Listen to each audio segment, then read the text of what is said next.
Hoy la entrevista es a Miguel Ángel Nieto. Nació en Ávila en 1960. Hola, Miguel Ángel. Muy buenas. Te voy a presentar. Tu carrera de periodista comenzó en el diario Informaciones, luego te pasaste al País, pero has sido fundador de Liberación, La Economía 16, Diario de Galicia y El Sol. También colaboraste en el semanario Brecha de Uruguay y El Globo. Has coordinado y dirigido varios programas de la 5 y de Antena 3. Con Encarna Pérez escribiste Los cómplices de Mario Conde, libro que se publicó en 1993 a pesar de todos los intentos para que no se hiciese, 9 meses antes de que el Banco de España interviniera el Banesto.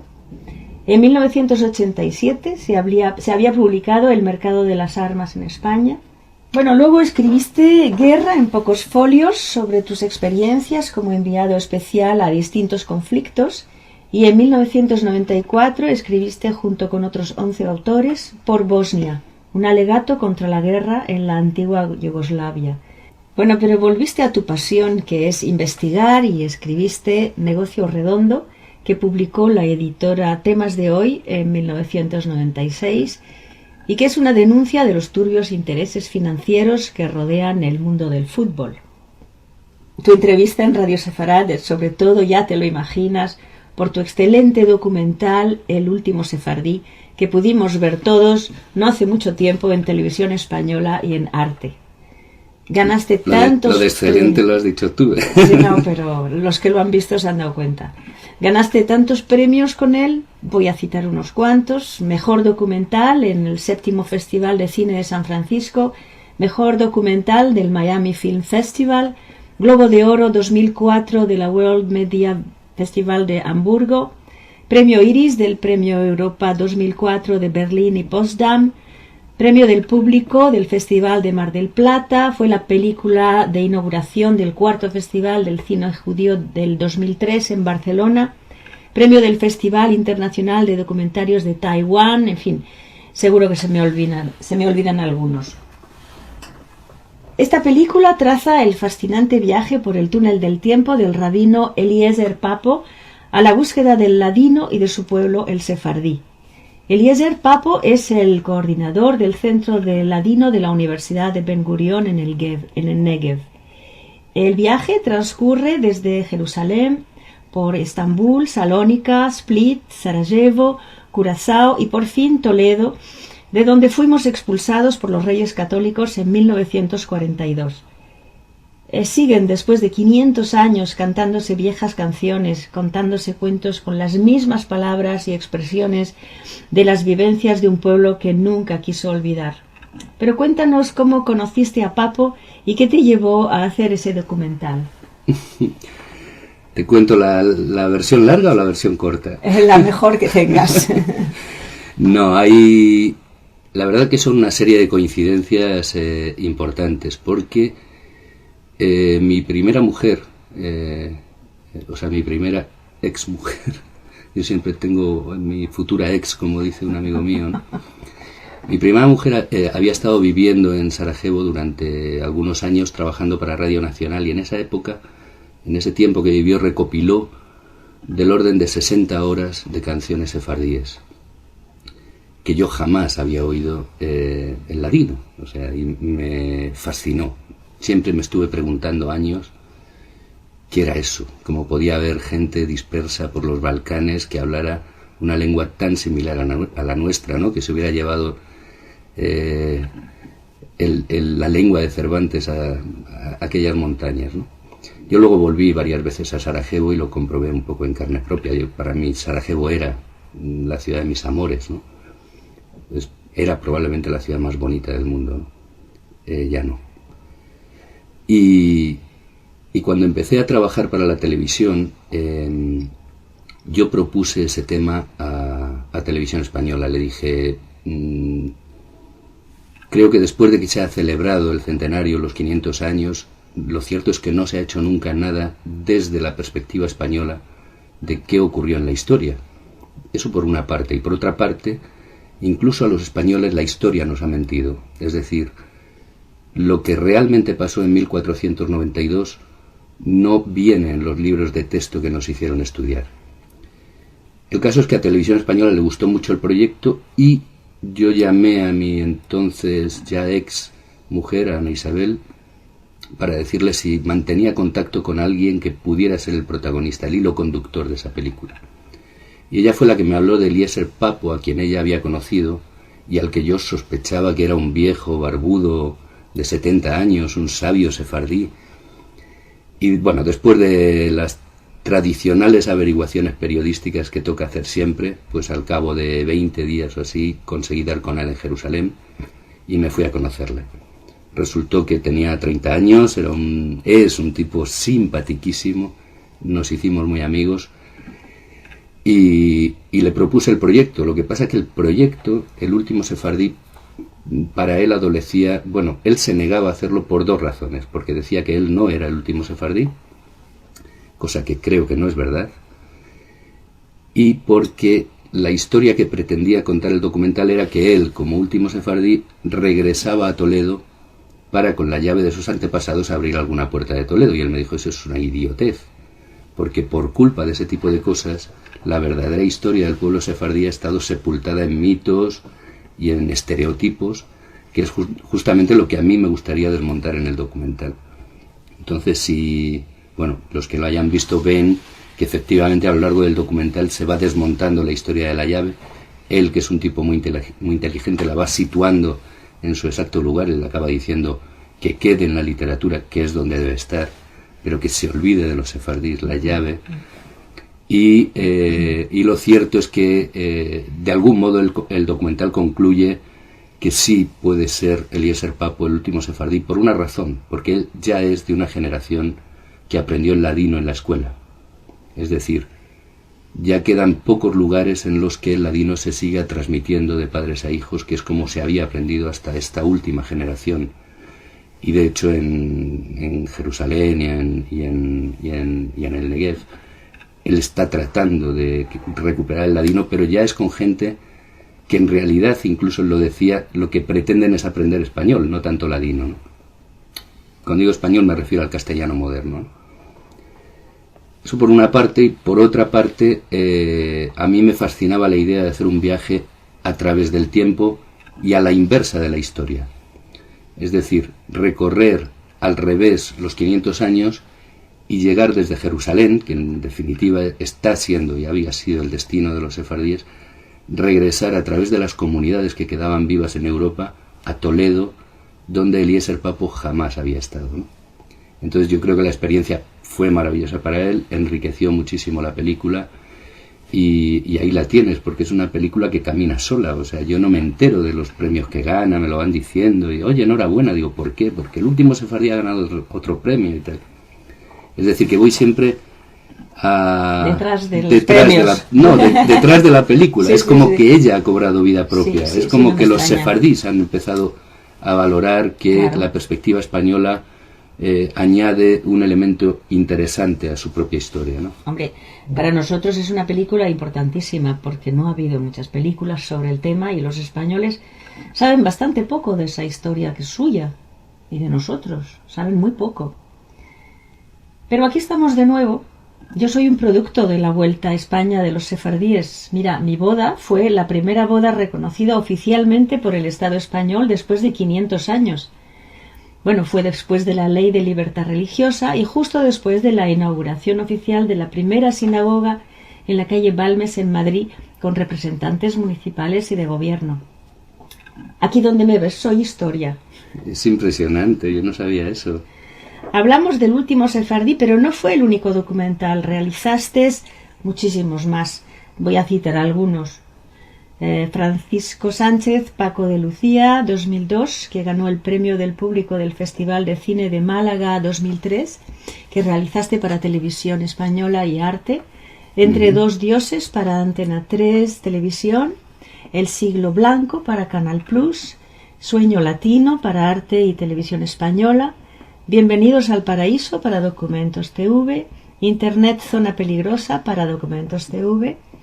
Hijos del Cante para Canal Plus, Los masones dan la cara para Documentos TV, Marea Blanca para Documentos TV, que ganó el premio Reina Sofía contra la droga, Las cortinas de humo para Documentos TV, Cuba, la última isla para arte y televisión española. Iberoamérica, la cumbre de la crisis para Documentos TV. En fin, hay tantos que, como decías, vamos a aburrir al público. ¿Cuál es tu próximo proyecto? He oído hablar de la guerra à quatre temps, o sea, la guerra en 4 tiempos, ¿se puede traducir así? La guerra en 4 tiempos, sí. Es un concepto musical y es un documental musical, es una película musical, es una perspectiva de la separación de 2 hermanos que consiguen reunirse a través de la música. Es una bellísima historia que también...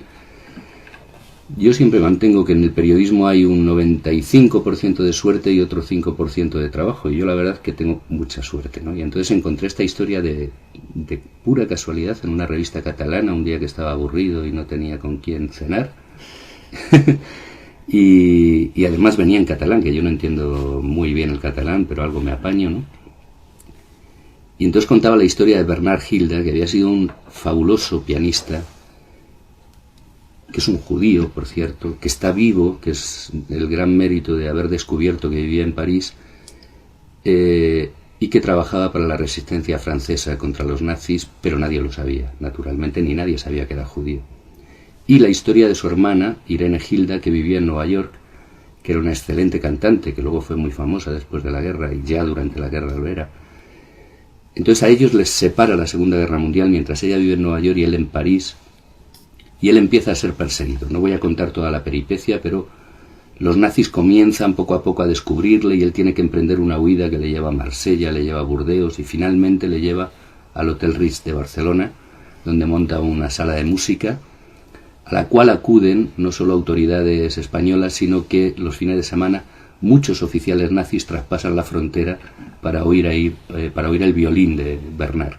Él siempre presume de que gracias al violín nunca tuvo que levantar el brazo derecho delante de los nazis, ¿no? Porque tenía que sujetar el violín, ¿no?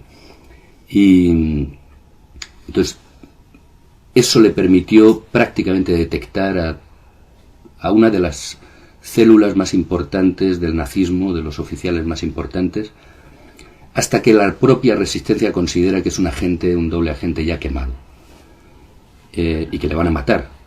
Entonces la propia resistencia fabrica una noticia donde dice Bernard Hilda asesinado a la salida del Ritz de Barcelona, y eso se publica al día siguiente en toda la prensa.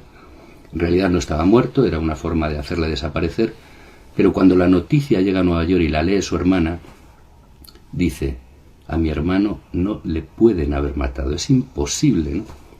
¿Y qué hace? Decide enrolarse en el ejército norteamericano como cantante para entretener a las tropas en Europa. Y al cabo de un año, después de varios contactos con la resistencia, les preparan un encuentro, les reencuentran a través de la música en Hendaya, ¿no? Y esa es un poco la historia fabulosa de un pianista y una cantante, ¿no? Que eran hermanos. Maravilloso. Qué ilusión hacer esto. Me Sí, encantaría. sí. Además estamos ya muy encantados porque el rodaje lo iniciamos en breve y yo creo que va a ser un documental del estilo de Sefardís, de algún modo, ¿no? O sea, destapando una parte de la historia desde una perspectiva distinta. Al final, como decía mi gran amigo ya fallecido Daniel Moyano, un cuentista argentino maravilloso, decía: lo importante no es solo escribir bien, es elegir bien el punto de vista. Claro, exactamente. Bueno, pues muchas gracias por aceptar nuestra invitación y espero que veamos muy pronto esa guerra en 4 temps o guerra en 4 tiempos que nos preparas. Muchas gracias, Miguel Ángel. Muchas gracias a ti y sobre todo a los interoyentes de Radio Sefarad. Muy bien. Y mucha suerte. A ti también.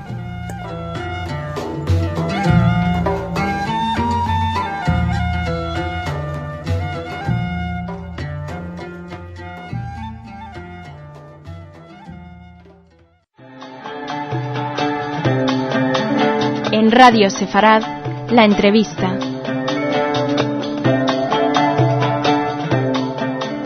La comunidad judía de Quebec tiene su particularidad propia, en el sentido de que muy arraigada a los valores del sefardismo, a la cultura sefardí, a la liturgia sefardí.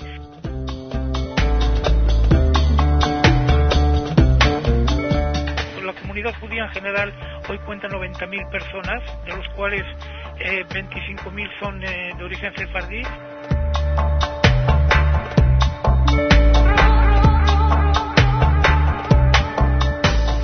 Se decidió aquí en la comunidad judía de hacer el Yom HaAtzmaut con una marcha en la ciudad, y la primera edición, es decir, hace 3 años, fue un éxito fabuloso. Hubieron cerca de 25.000 personas, es decir, que un judío sobre 4 salió a la calle para manifestar su solidaridad con Israel.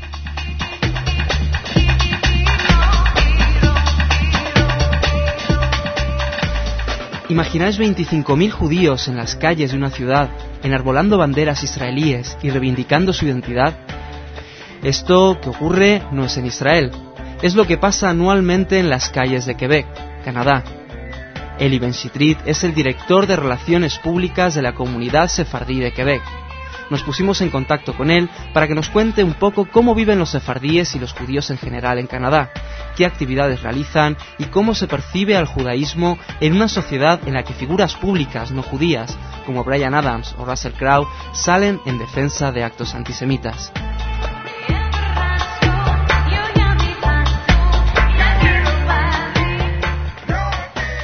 Señor Ben-Sitrit, ¿cómo se vive, cómo se percibe el judaísmo en Quebec, Canadá? Pues la comunidad judía de Quebec es una comunidad muy vibrante, muy arraigada a los valores judíos, muy cercana de Israel y todo lo que se pasa en aquel país, y una comunidad muy solidaria del judaísmo mundial. Bien, hablamos con el señor Eli Ben-Sitrit, director de Relaciones Públicas de la comunidad sefardí de Quebec. Supongo que a mucha gente, señor Ben-Sitrit, le habrá resultado extraño hablar de sefarad en Quebec. ¿Puede contarme un poquito a qué se debe, si hay alguna diferencia o trabajan conjuntamente comunidad sefardí, ashkenazi? Sí, normalmente hay una sola comunidad, la comunidad judía. Estamos bajo un mismo techo, en el mismo inmueble. Y esta comunidad, por el sefardí, por el hecho del idioma, de ser de habla francesa y un poco de habla española por los oriundos del norte de Marruecos, tiene su particularidad propia, en el sentido de que muy arraigada a los valores del sefardismo, a la cultura sefardí, a la liturgia sefardí. Y eso lo hemos traído aquí al cabo de las diferentes épocas de inmigración que ha habido aquí en el Canadá, cosa que en el comienzo la comunidad ashkenaz de habla inglesa general, por la comunidad judía en general, hoy cuenta 90.000 personas, de los cuales 25.000 son de origen sefardí, no comprendía muy bien por qué teníamos que ser tan apegados a aquella cultura sefardí. Era un encuentro, se puede decir, entre los ashkenazim y los sefardí aquí en Quebec. Poco a poco estas dificultades han sido resueltas y hoy día trabajamos juntos, pero siempre guardamos nuestro carácter propio de comunidad sefardí, con nuestras tradiciones, nuestro patrimonio, y en el marco cultural esto se traduce por varias actividades culturales a lo largo del año, con conferencias, teatro, exposiciones, etc. Y estas, señor Sitrit, estas actividades culturales que usted me cuenta, ¿son para público abierto? ¿Son actividades de la misma comunidad? ¿Hay asistentes que no sean judíos o hay interés por el judaísmo en Canadá? Es normal. Al comienzo esas actividades, hablo de hace hasta los últimos 20 años, estaba circunscrito a la comunidad judía francófona. Hace unos 5 años puedo decir que de más en más, sobre todo a las conferencias, las quincenas culturales que organizamos, la quincena sefarad, que tiene lugar cada 2 años, viene más y más público que no es judío para tomar conocimiento de esta cultura sefardí, que es una cultura bastante particular, que tiene su historia, que tiene su tradición, etcétera. Y también la comunidad judía de habla inglesa también participa en ello. Bien, ¿y cómo está percibido por la sociedad canadiense en general? ¿Tenéis algún tipo de problema? ¿Estáis bien aceptados a nivel político, a nivel social? puedo decir a nivel político con las esferas políticas que sea a nivel provincial, porque como lo sabe, Canadá es un estado federal con cada provincia que tiene su gobierno propio, y el gobierno federal canadiense mantenemos unas relaciones excelentes. Cada año hay una representación de la comunidad judía que va a Ottawa o a Quebec para presentar sus demandas o si hay problemas, etcétera, y se puede decir que han habido varios problemas últimamente, sobre todo en lo que se refiere al conflicto en el Medio Oriente, y que han habido... Se ha agudizado, digamos. Se ha agudizado, sobre todo la prensa ha tomado algunas posiciones anti-israelíes. Han habido varios, como a lo mejor han sabido que el año pasado, por la época de Pesach, una librería de una escuela judía Talmud Torah, sí, lo sabemos. Sí, hubo un incendio de origen criminal, y la población en general ha reaccionado muy bien. Creo que incluso el cantante canadiense Bryan Adams hizo algunas declaraciones al respecto, ¿o me equivoco? Sí, sí, hizo declaraciones. Hubo también el actor que trabajó en Gladiator, Russell Crowe, sí, que hizo una donación para la biblioteca. En fin, el público estuvo bastante sensibilizado a este aspecto de que ya el conflicto estaba tratando de tomar un cauce bastante grave aquí en Canadá. En general, no hay las tensiones que conoce la comunidad judía en Francia, pero estamos alertas y con a lo que pueda pasar. Muy bien. Y ahora quisiera preguntarle, bueno, ha sido fantástico poder contactar con usted, y contactamos realmente porque había una actividad en concreto que nos llamó mucho la atención, que vais a realizar allí dentro de un tiempo, creo que es en el marco del día de Yom Ha'atzmaut. ¿Me podría contar un poquito en qué va a consistir esta actividad? Sí, Yom Ha'atzmaut, normalmente aquí, como históricamente aquí en Canadá, que es una sociedad bastante multicultural, cada grupo de origen étnico tiene sus celebraciones. Los irlandeses celebran la St. Patrick, los griegos hacen el Día de la Independencia Nacional, y hace 3 años se decidió aquí en la comunidad judía de hacer un Yom Ha'atzmaut con una marcha en la ciudad, y la primera edición, es decir, hace 3 años, fue un éxito fabuloso. Hubieron cerca de 25.000 personas, es decir, que un judío sobre 4 salió a la calle para manifestar su solidaridad con Israel. ¿Y cómo fue esa marcha pacífica, sin ningún tipo de problema? Así no hubo ningún tipo de problema. El único problema que encontramos cada año es un grupo de judíos ultraortodoxos que vienen de Nueva York, de Neturei Karta, y que con banderas palestinas, y que apoyan ellos, que condenan el Estado de Israel, que condenan el sionismo y tal. Y naturalmente eso para la prensa no judía es claro, pan bendito, ¿no? Ellos la foto que sacan en la prensa al día siguiente son aquellos señores con banderas palestinas protestando contra el Yom Ha'atzmaut. Claro, pero quiero suponer, señor Ben-Sitrit, que realmente era una minoría y que no era algo sintomático de lo que allí ocurría. Sí, mi minoría, digamos unos 40 personas están allí, pero por lo demás es una marea humana que con políticos, no solamente miembros de la comunidad, sino también políticos, el alcalde de Montreal, antiguos ministros del gobierno federal, diputados que suben al podio para expresar su apoyo a Israel.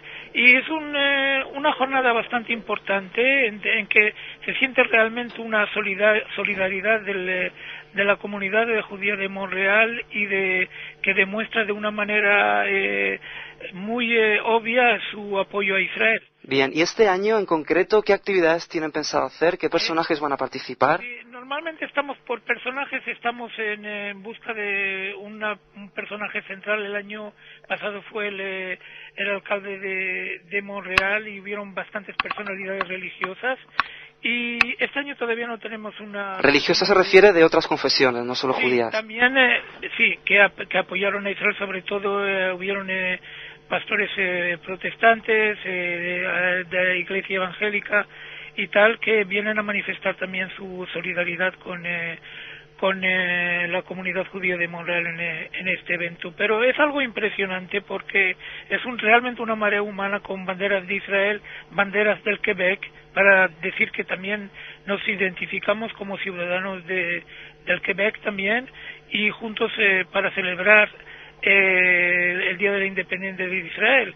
También los slogans que se utilizan son de índole pacífico. Israel 50 años de independencia, Israel cosas así, ¿no? Israel quiere la paz. No hay nada de agresivo en el discurso, sino el poner de relieve la voluntad de paz de Israel y de su derecho de ser un Estado que viva seguro dentro de sus fronteras en Oriente Medio. La verdad es que, señor Sittit, me parece una iniciativa preciosa. Me estoy imaginando ya mismo la estampa de 25.000 judíos marchando por las calles de Quebec. Como comprenderá, para una comunidad pequeña como es esta de España, es un sueño y es una estampa preciosa, repito. Una última pregunta que quería hacerle cultural. Tenemos un gran amigo aquí en la radio, que es Soli Levi, sí, que no sé si usted lo sabe, pero bueno, participa con nosotros y hace... Un gran amigo mío también. Ah, muy bien, pues nos hace una sección en jaquetilla todas las semanas, que tiene una enorme aceptación aquí en España, gusta muchísimo. Quería saber, ¿existe algún marco para hablar la jaquetilla allí? ¿Tienen algunas clases o dan algunos ciclos? Desgraciadamente no tenemos, y creo que el Soli Levi ha hecho un trabajo fabuloso en el tiempo de que estuvo en Montreal, que siga haciéndolo en su nueva residencia en Toronto, y me parece que somos una Soli Levi y algunos más, entre los cuales me considero yo también, de tratar de mantener la jaquetía, porque desgraciadamente es algo que se va a perder, o por lo menos dejar un testimonio escrito. Y aquí en Montreal existen hay un centenar de familias de origen sefardí del norte de Marruecos, Tánger, Tetuán, Larache, etcétera, que los papás, los abuelos todavía lo hablan y les gusta dentro de actividades culturales de las que organiza Soli Levi estar allá para escuchar, pero desgraciadamente digo, esto se va a perder. Bueno, una de las misiones que tenemos aquí en Radio Sefarad, y quiero que lo sepa, es que bueno, intentamos rescatar del pasado y traer al presente todo este tipo de cultura que tampoco queremos que se pierda, y creo que la labor que estamos haciendo en la radio va a contribuir mucho y en gran medida a que esto continúe y perdure de momento en las ondas electrónicas de Internet, pero que bueno, ya hemos recibido algunas cartas de profesores de universidades o lingüistas que están súper interesados en el tema y escuchan muy seguido los programas de Soli Levi, así que sepa que aquí también nosotros ponemos desde Sefarad nuestro granito de arena. Sí, y yo también le digo así pasando que estoy desde hace unos años estoy tratando de escribir una novela totalmente en jaquetía, sobre un poco autobiográfica, sobre la vida en Tánger y la sociedad judía tal como la he vivido entre los años 50 y 60. Ah, pues por favor, háganoslo saber en cuanto esté para poder hacer otra entrevista y le llamaremos ya escritor, entonces. Bueno, señor Ben Sitrit, el tiempo manda, lamentablemente. Solo quería decirles que aquí en Sefarad, y sobre todo aquí en Radio Sefarad, tienen ustedes también su casa. Muchas gracias y un gran saludo a la comunidad judía de España. Muy bien, muchísimas gracias e igualmente.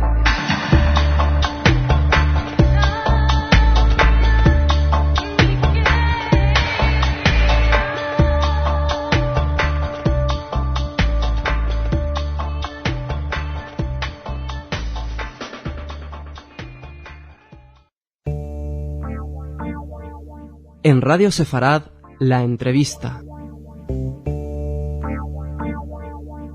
Me angustia muchísimo que gente en el mundo nos vea tan mal, y porque sé que las cosas no son así y nosotros solamente queremos defendernos. Si tengo esta oportunidad a explicar, contar cómo son las cosas, a mí me parece... Realmente. Sí, maravilloso. También ellos saben mucho, no poco, mucho del conflicto. Saben también que el media también tiene mucha fuerza que mostrar otras maneras y también que ellos no piensan en una manera, pueden recibir y están contentos para escuchar otras opiniones porque reciben todo. Una vez, una escuela, que cuando salimos, un alumno vino y me dijo que gracias por mostrarles cómo son las cosas y la realidad y otra forma de pensar. Tamar Absalón e Idan Dekel son dos jóvenes israelíes que han querido convertirse en embajadores de su país. De ese Israel en positivo, que Idan y Tamar ayudan a descubrir a gente con la que les unen más cosas que les separan. Han pasado por España para hablar en colegios e institutos y en Radio Sefarad.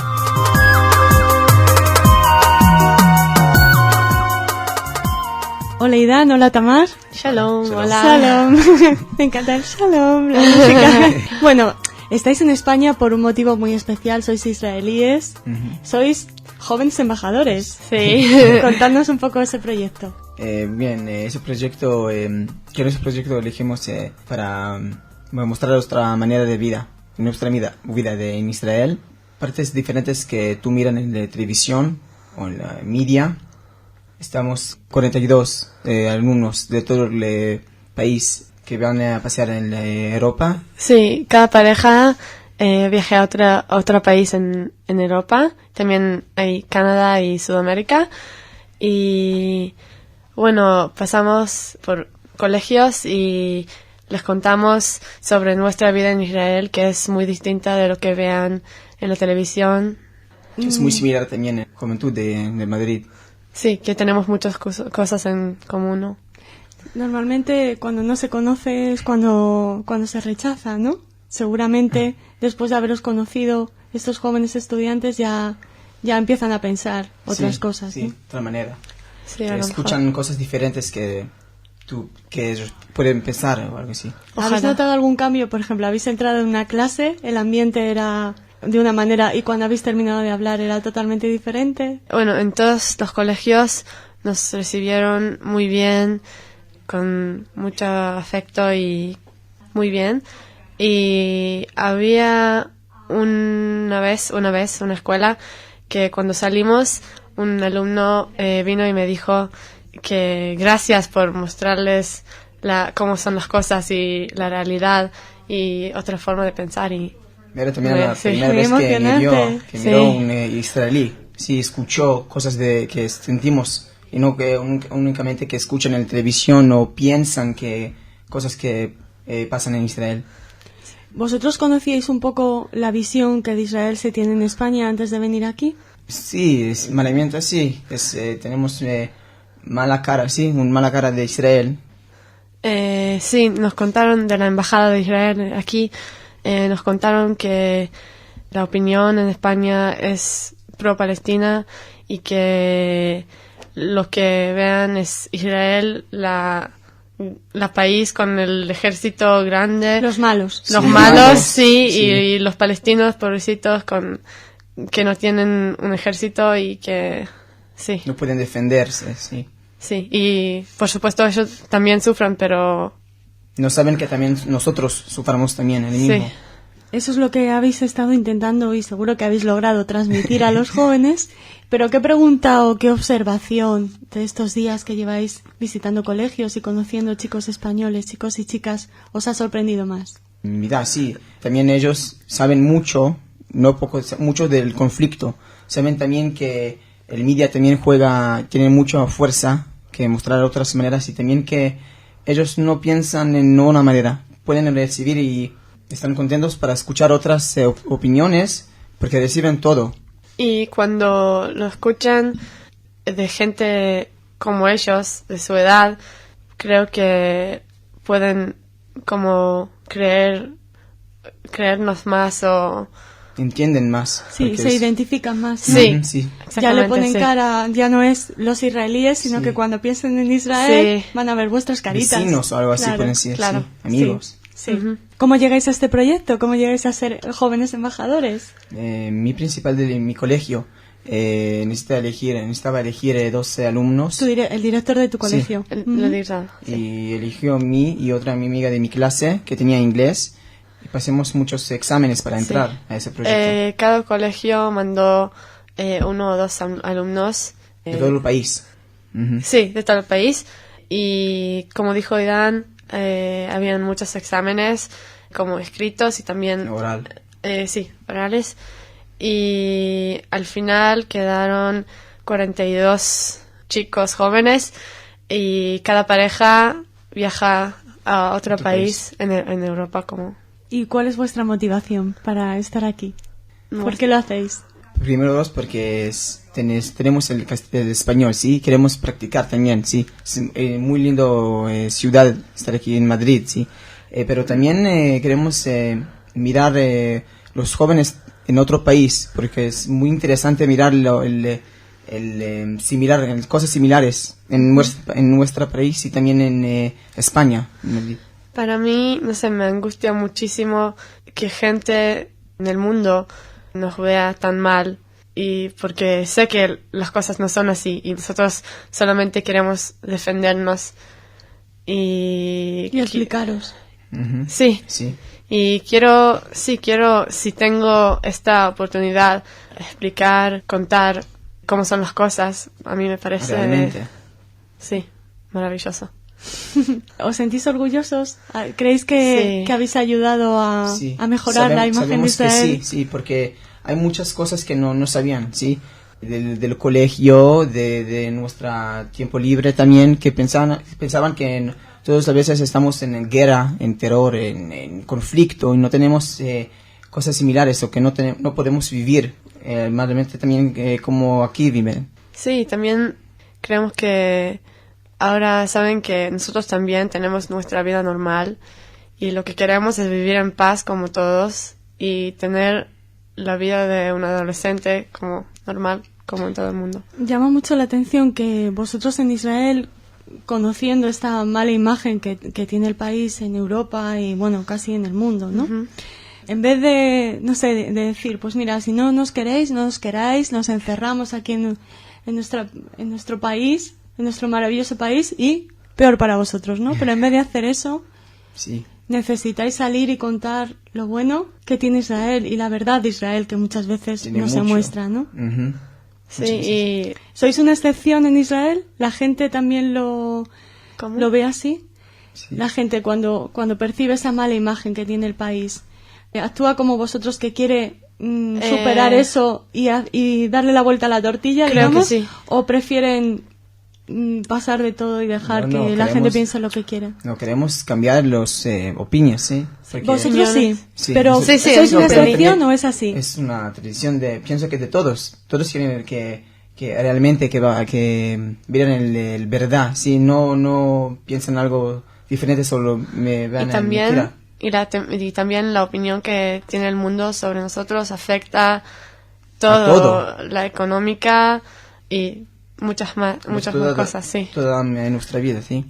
Primero me habéis contado que hacéis una breve exposición en las clases, uh-huh, y luego hay un turno de preguntas, ¿no? Sí.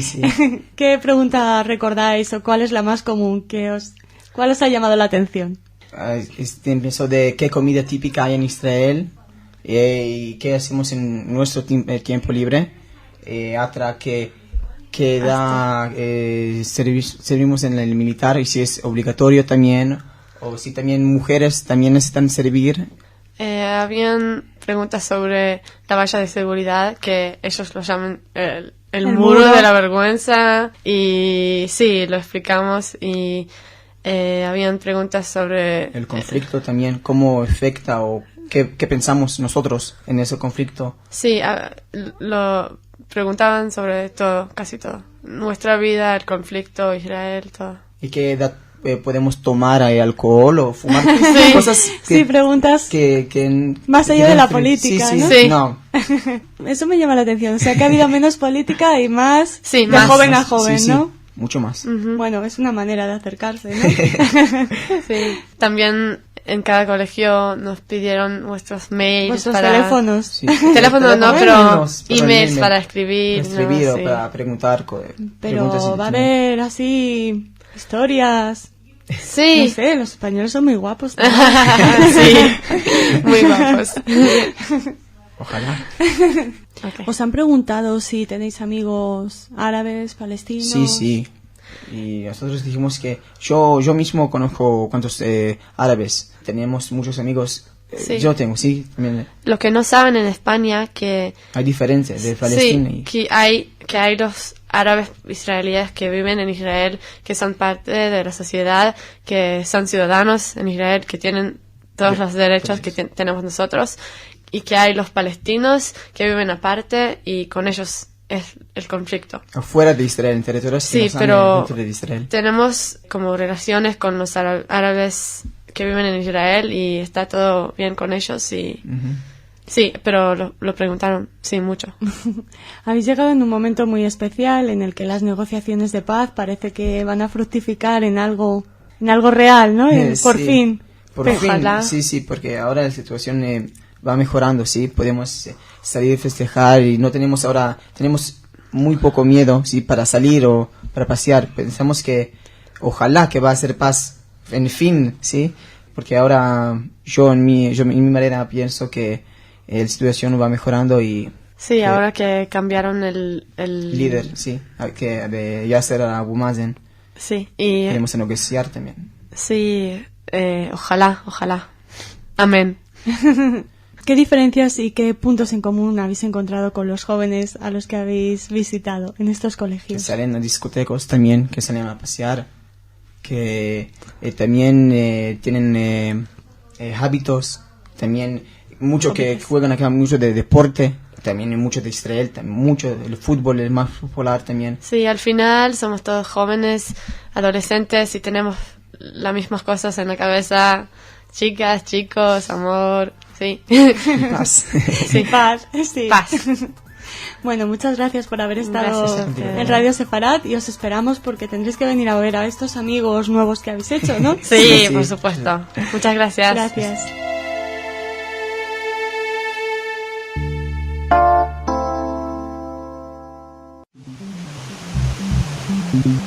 En Radio Sefarad, la entrevista.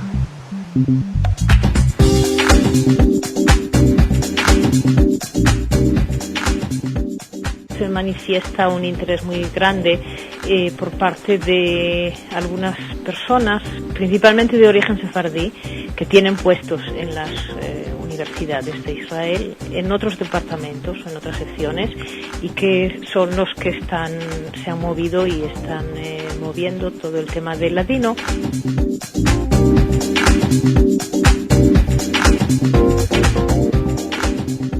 Los alumnos de verdad proceden de todos los grupos étnicos de Israel y de todos los grupos sociales. No hay muchas esperanzas de futuro, pero por otra parte, bueno, hay un pequeño renacimiento y también depende un poco de la política que se haga.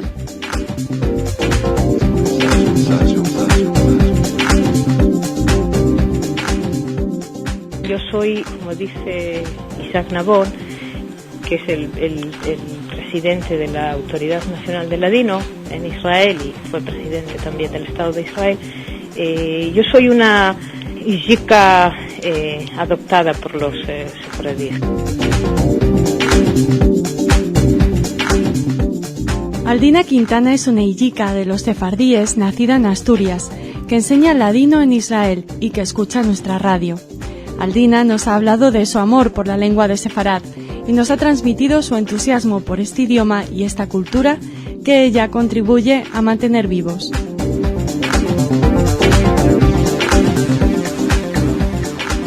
Aldina, nos has escrito a Radio Sefarad y nos has comentado que en las 5 universidades de Israel existen clases de judeo-español. No sé si te gusta llamarlo judeo-español, judeo-español, ladino. Los tres me parecen correctos. En Israel usamos más el término ladino, pero en hebreo, digamos, ¿no? Pero también cuando, por ejemplo, hablamos en inglés o en español, es muy frecuente usar el término judeo-español. ¿Crees que esta presencia en las 5 universidades israelíes significa un resurgimiento del judeo-español, del ladino, en este país? Bueno, me parece que sí. En primer lugar, se manifiesta un interés muy grande por parte de algunas personas, principalmente de origen sefardí, que tienen puestos en las universidades de Israel, en otros departamentos, en otras secciones, y que son los que se han movido y están moviendo todo el tema del ladino, hasta que han llegado a poder incluirlo en los programas de las 5 universidades. ¿Qué crees que ha motivado este movimiento en pro del ladino, del que nos hablas? Bueno, este movimiento me parece que primeramente es el interés personal de estos profesores por el hecho de ser de origen sefardí. En segundo lugar, también las generaciones jóvenes están teniendo más interés cada día, ¿no?, que el que tuvieron, por ejemplo, hace 30 o 40 años, donde lo importante era aprender hebreo e integrarse en el nuevo Estado, ¿no? Hoy día el Estado es realidad, todos saben hebreo y las nuevas generaciones tienen otras necesidades. Y aparte, también hay un poco de nostalgia por parte de todos. Hay romanticismo, ¿no? El querer que no se pierda el idioma, la lengua. Sí, especialmente por parte de las personas mayores, ¿no? Nos has comentado que la mayoría de los profesores que alientan este avance del judío español en Israel son de origen sefardí, pero los alumnos, ¿cómo definirías el perfil del alumno tipo que acude a estas clases? Pues los alumnos de verdad proceden de todos los grupos étnicos de Israel y de todos los grupos sociales. Tenemos estudiantes naturalmente de origen sefardí y cada día más, también hay que decirlo, pero tenemos también estudiantes hijos de askenazíes, estudiantes hijos de judíos orientales, olin hadashim o nuevos inmigrantes de Rusia, por ejemplo. Tenemos a veces estudiantes japoneses. Incluso varias veces hemos tenido estudiantes japoneses. Un estudiante japonés que va a Israel a estudiar ladino. Sí, muy curioso. Sí, varias veces se ha dado este caso y es curioso, se da también en Yiddish, ¿no? Ahora mismo hay un profesor en la Universidad de Bar Ilan, japonés, que es profesor de hebreo y de Yiddish, ¿no? Los estudios que se realizan en las universidades supongo que se hacen sobre material, pues sobre romances, canciones, sobre el material ya existente, pero ¿se podría hablar de una nueva producción en ladino desde Israel? Bueno, sí, se está produciendo, ¿no? O sea, naturalmente en las universidades trabajamos mucho con el material que tenemos archivado de 5 siglos, ¿no? Entonces, en las universidades hay cursos para aprender la lengua, hay cursos sobre literatura sefardí y hay cursos también sobre lengua y la historia de la lengua de los sefardíes. Ahora, por lo que a la producción se refiere, naturalmente que hay personas sefardíes que están escribiendo bastante. Y no es una casualidad que hace 3 o 4 años se haya publicado una novela en judeo español, que es la primera que se publica después del Holocausto, la novela de Eliezer Papo, la Megilá de Sarai. Alina, ¿es frecuente tú en tu vida normal vas por las calles a la compra o alguna actividad relacionada con el ocio? ¿Es frecuente que oigas hablar en ladino en tu día a día? No en tus clases, por supuesto, sino en tu vida fuera de la universidad. Sí, o sea, en mi vida diaria también hablo diariamente ladino, porque, por ejemplo, hay algunas personas con Eliezer Papo, que también enseña en la Universidad de Ben Gurión. Nuestra lengua común es el ladino. Con otra, Matilda Cohen Serrano, que es una de las personas más conocidas y más activas, también hablo ladino. Y es frecuente ir por la calle, a veces en el autobús, y escuchar todavía personas hablando ladino. Sí, porque casi todo el mundo que viaja a Israel siempre trae una anécdota de, pues estaba comprando no sé qué y el dependiente me habló en ladino, que había aprendido de sus abuelos. Estas cosas siguen pasando, ¿no? Sí, hay. También se dio esta casualidad que muchas veces entré en alguna carnicería, en librerías, cualquier tipo de tienda. tiendas, ¿no? Y de verdad me encontré con personas que hablaban ladino, ¿no? Y que hablan ladino, ¿no? Es una lengua, ¿cuál sería tu diagnóstico? ¿Es una lengua viva en crecimiento o viva que está empezando a renacer? O... No hay muchas esperanzas de futuro, pero por otra parte, bueno, hay un pequeño renacimiento y también depende un poco de la política que se haga, ¿no? Si las universidades siguen teniendo apoyo de arriba y también del Estado para dirigir y mejorar los programas, dirigirlos especialmente hacia los jóvenes.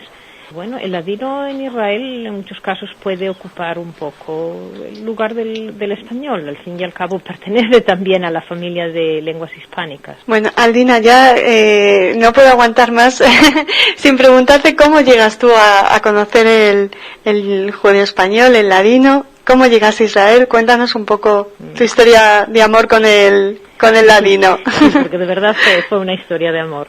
Bueno, es muy curioso, pero mi primer encuentro con el ladino tuvo lugar en la Universidad Libre de Berlín, cuando estudiaba filología española y filología alemana.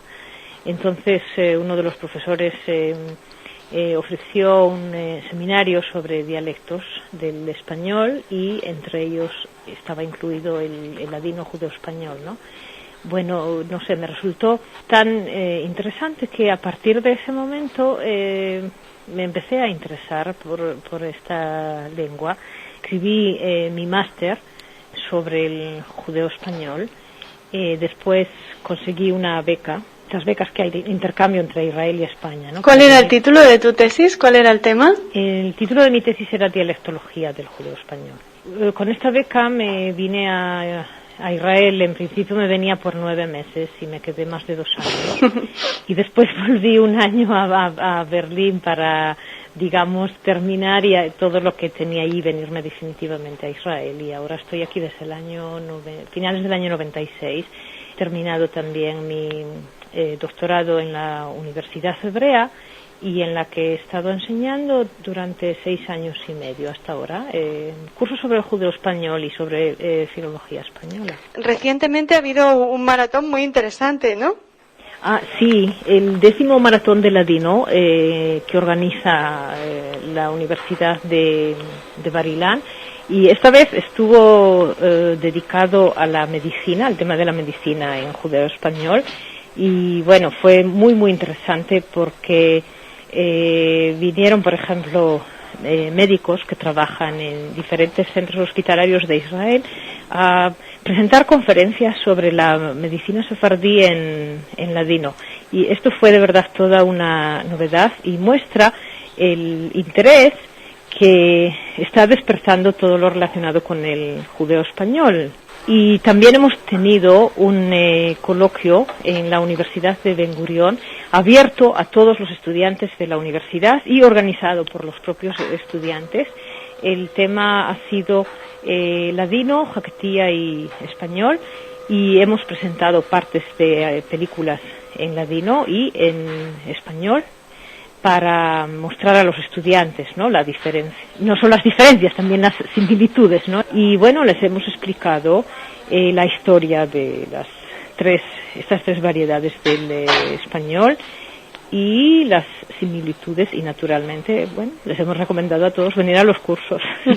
Se te ve entusiasmada con tu trabajo. ¿También con vivir en Israel?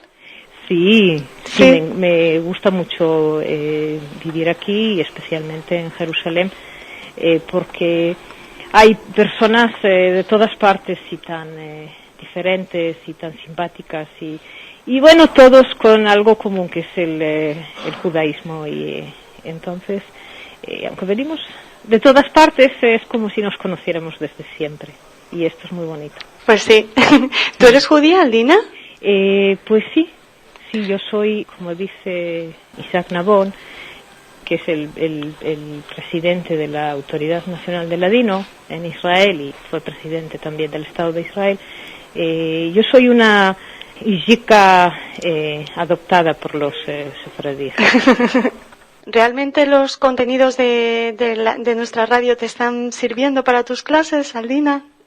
Sí, son muy... Bueno, hay especialmente para mis clases hay algunos que de verdad son muy interesantes. Me interesan mucho programas de Soli Levi, de Haktia, pero también, bueno, no recuerdo cómo se llamaba esta señora de Estambul que fue contigo a Toledo y hubo algunos programas. Lisette Hanoka. Sí, exactamente, ¿no? Entonces era muy interesante observar el encuentro de una persona que habla español y una persona que habla ladino y que de verdad se nota que no habla español, no conoce el español moderno. Y entonces hay partes que yo las puedo tomar como ejemplos para mis clases, ¿no? Para representar cómo es un encuentro y también para animar a los estudiantes a estudiar ladino y mostrarles que, bueno, con el ladino pueden hablar con 400 millones de hispanohablantes, ¿no? Nos emociona mucho que desde Radio Sefarad podamos ayudarte a hacer eso. Bueno, yo también estoy contenta de toda la programación que tenéis, no solamente en ladino, sino también sobre otros temas, sobre Yiddish y sobre todo, ¿no? Muy bien. Aldina, ¿te gustaría añadir algo más? A todo el que escuche el programa y especialmente a los sefardíes que si hablan ladino, que animen a sus hijos y a sus nietos y que hablen con ellos para conservar y mantener la lengua, porque de verdad es un tesoro. Pues sí, la verdad es que sí. Y nos encanta haber hablado contigo de este tesoro y habernos conocido. Muchísimas gracias, Aldina.